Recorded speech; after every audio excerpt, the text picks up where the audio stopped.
Hello and welcome to another episode of Retail Media Thursdays. My name is David Sequeira. I'm the Executive Vice President of our holding company relationships here at Sky.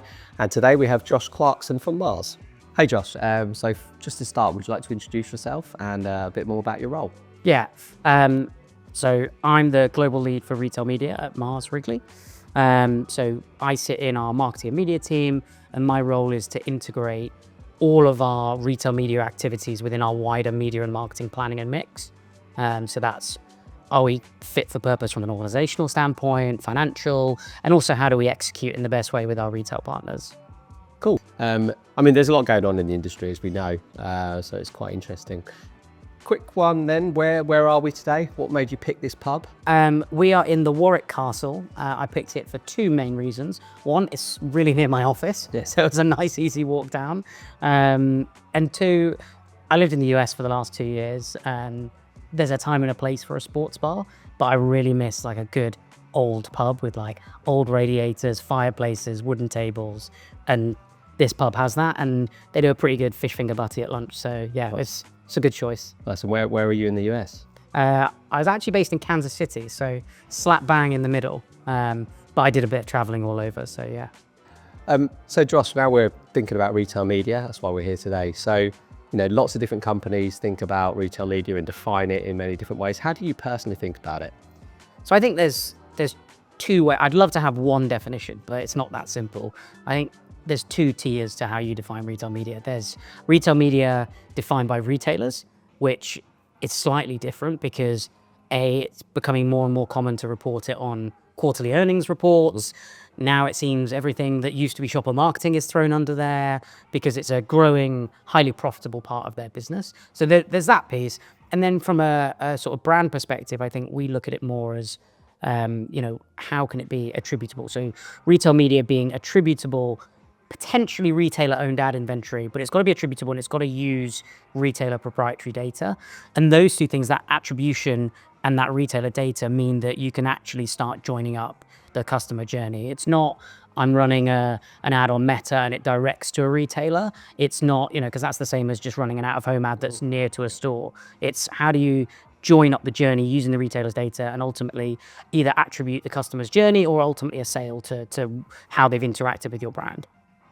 Very cool. I guess following on from that, you sit in an interesting sort of intersection between Ecomm, shopper marketing, and media. Like, what challenges are you finding kind of bringing all of that together? That is the challenge, bringing it together. So yeah, as you said, you've got Ecomm or e-commerce, depending on your business, shopper marketing, and then media and marketing within that. And the challenge is that you've got three different teams, all of who have their own objectives. They measure their own metrics, they've got their own KPIs, and trying to understand retail media is probably one of the first things that joins all of those teams up. You can run upper funnel activity that's about awareness. You can also run lower funnel activity that's really about driving conversion, and you can kind of join them in the middle. So yeah, it's really challenging about how you pull them in, and I think the best opportunity is showing each of those teams how retail media can help their objectives, how it meets their metrics, and how they can use their KPIs to benchmark it against other media that they already know and they understand how that performs. You seeing progress there? We are, yeah. I think a lot of it comes down to the open-mindedness of the people I work with, the associates at Mars, but I think ultimately it's a long journey. Brands and businesses, especially kind of larger ones like Mars, they're not set up to change quickly, and they're not set up for something like retail media, which pulls in loads of cross-functional teams to activate and execute together at the same time and then measure against different metrics. You have one full activation that you might negotiate with a retailer or with a partner, and then you're trying to split out the different metrics and the different kind of reporting. It's really challenging. So we're seeing really great progress when all the teams come together, but that is the important part, is they need to come together. They need to understand what they want to get out of retail media and out of, in particular, single campaigns, long-term campaigns. That's where we win. That leads me on to something we spoke about a few months ago now, but you mentioned that you felt the retail media bubble was about to go into burst. What did you mean by that? Can you give us a bit more info? Yeah, so I think there's two different camps. Either people think it's here forever or people think it's going to burst. Burst was maybe a bit strong. I think the reason for that is that when I joined Mars, 3 weeks into the role, I told my boss I didn't think I'd have a job in that function in 2 years. Because if you look at social media, for example, very few large businesses now have dedicated social media managers. Social media is just part of the media mix. And whether you work with an agency partner or whether you plan media in-house, it just becomes part of what you buy, depending on the campaign objectives. And I think retail media will probably be the same. It will just become a part of your media mix, and I'll move on to do something more exciting. It's also a buzz at the moment, whereas I think as the buzz dies, that will lead it to fold into other functions. The big challenge, I guess, is for that to happen and for it to just become another type of media that's used within a mix, the measurement has to step up, because that's one of the biggest challenges at the moment. I think we currently have so many different ways that retail media networks, agency partners, brands even measure it, and we need to, whether it's the IAB or whether it's someone else, we need to start getting some alignment so that we're being a bit more consistent. Mm-hmm. And thinking about things from the retailer's perspective, we've definitely seen lots of changes there and lots of challenges. So when I think about retailers themselves, what can they do or do more of, let's say, to help you prove out the value or the ability to increase your retail media budgets? Number one is that measurement piece, right? So, if someone sees an ad and 28 days later buys the product in that retailer, let's not attribute that sale to that ad, because that is just rubbish. We need to start building a better understanding of the shopper journey through these different touch points. And as they get closer, then we can start attributing. Doesn't mean there's no value to other kinds of media, driving awareness, using retailer data to build different audiences and be more specific and targeted. But we need to understand what we're trying to measure and how we measure it, and be really specific and get a bit of alignment. I think, depending on some retailers, attribution is different time lengths. Some it includes returns, some it doesn't. Mm-hmm. Some it's after the fact. It's all very complex at the moment. So for brands, trying to compare different retail media networks is really difficult, and trying to understand where they should put their brand investment from, retail media networks to which products, to which brands. That's really hard, because we can't always compare them side by side. So that's one thing. The second thing would be JBPs. Mm-hmm. Right now, there seems to be a split between, should you have one JBP with a retailer/retail media network that pulls everything together, or should you keep your commercial business plan and your media business plan separate, even though they might have the same retailer title, they're separate entities. And I think we just need to be consistent, not necessarily across the board, but retailers and retail media networks need to decide. Because if you want to start putting a media plan in and start earning brand dollars, you need to understand that with other partners, Google, Meta, whoever, if something doesn't perform, those brand dollars are free to move away from that partner. That doesn't always work if you've joined the commercial plan with it. Conversely, if a retail media network tells me that I'm going to get 20% more conversion, I'd like them to order 20% more stock, because that's the suggestion. So either they need to put them together properly and truly work in partnership with retail media and the commercial aspect of a JBP, or keep them separate. There are pros and cons to both, but I think at the moment it feels like we're almost picking and choosing little bits and there's no consistency. And that probably links to the last point I'd make, which is around realism. So it's great that so much investment has flooded into retail media over the last few years, but I think we need to be realistic. Retail media typically costs 3 to 10 times more than other types of media to run. And whether or not the juice is worth the squeeze kind of thing. If you want to test it, there's been a lot of testing, and testing is hugely expensive.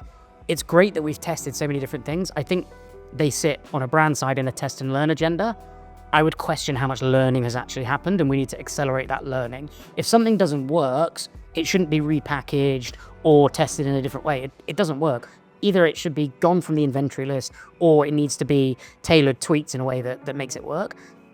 I would happily say, and I've said this before on loads of podcasts and loads of events, if a retailer wants to test something, come to Mars, don't offer us the rate card, test with us. I will stand on any podcast or stage and I will talk about it and the successes of it, and it'll be great. And that's the value in it, because then more brands will want to invest in it. But at the moment, it feels like we test at rate card. Things sometimes work, sometimes don't. And then we're moving at the speed of sound right now. So we then forget, or we test something else, or we're testing too close together. So yeah, a bit of realism about how we take this forward into the next 5-10 years. And final question on all this, just taking some of that stuff you just said, we're definitely hearing, more and more clients moving away from ROAS as a standard measurement, let's say, and they're starting to look at incrementality, bring in things like share of voice, digital shelf data. Is that important to you as well? Yeah, I think you have to look at it from a total perspective. So we talked about measurement. I think you need to understand the right metrics to measure at the right part of whether you want to use an old school marketing funnel or a new customer journey, but using the right metrics is important. I think we know we're beyond ROAS now. It's lazy to say, oh, this gave me that, but also ROAS still has a place. I think incrementality is where we're moving to, so incremental ROAS, but too many times I see people talking about ROAS when it's an awareness campaign. ROAS is not the objective. It doesn't matter that it got a poor ROAS, because it actually was all about impressions or reach. So having the right metric is important, and then just being open and honest goes back to that realism point. When we talk about other metrics like new to brand I think gets pushed out as a proxy for incrementality, but actually it's new to brand in that retailer in a certain time frame. And the example I always use, especially in confectionery, is you might not buy this product in retailer X because retailer Y has a convenience store right next to your office and you buy it every single lunchtime. So why do I want to target you to buy a multi-pack or buy something else with this retailer when actually you're one of our heaviest consumers? So actually getting a holistic picture of all of that, that's where things like clean rooms can come in and help you get a bigger view of it. But yeah, metrics is tricky, but you just need to use them at the right stage of your campaign. Yep, totally agree. Well, look, we've kind of gone through the whole retail media piece today. And now we do something called Quickfire. So I'm just going to throw some questions at you. Some of them are going to be off the top of my head, and we'll see where you go. So we're thinking confectionery at the moment. So favourite chocolate bar? Oh, it's a Milky Way. That's not cliche. I even said that in my interview. It's always a Milky Way. The Milky Way duo, as a kid, I used to go swimming with my mum, and we would get a Milky Way duo after my swimming lessons, and she would have one and I would have like childhood memories. Milky Way. There you go. All right then, we'll think, you've got pet products as well. So favourite animal? I've got a dog, Toby. He's a 4-year-old Hungarian Vizsla. Most of the time he's my favourite. Sometimes are we allowed to swear? I don't know. No? Sometimes he's a bit of a pain, but yeah, he's probably my favourite animal. Nice. Okay. All right. If you were going on a trip, desert island, let's say, and you can only take one thing with you, what are you taking? Not like a satellite phone to call for help. A lot of sun cream. I burn really easily. I'd be taking the factor 50 non-stop. Nice. All right. Mars or Cadbury's? Got you. Oh, got me there. I mean, I've said Milky Way. That's me. I know my wife loves just a plain Cadbury Dairy Milk straight from the fridge. Nice. So we're a bit of a split household. Are you? All right. And yeah, I guess last one then. So why Harrogate? Why did you end up moving up there? My wife got a job offer up there. We've loved Yorkshire forever. We both went to uni up there. I worked up there for Red Bull for a time, and it's just a beautiful part of the country. Does make the commute terrible, but it's worth it in the long run. I think it's a nice part of the world. Nice. Quieter life, is it? More relaxed. I mean, it's raining outside. I came in with my flat cap on. I feel very at home there. So yeah, no, it's nice. But then also you come back to London and it's a different pace and it feels quite nice rather than feeling like you slog the commute. It's tough, but you enjoy coming to London. Nice. Well, look, it's great having you on the Retail Media Thursdays today, Josh. So thank you very much for your time. And yeah, we'll see you in the future for maybe more of these. Perfect. Cheers. Cheers.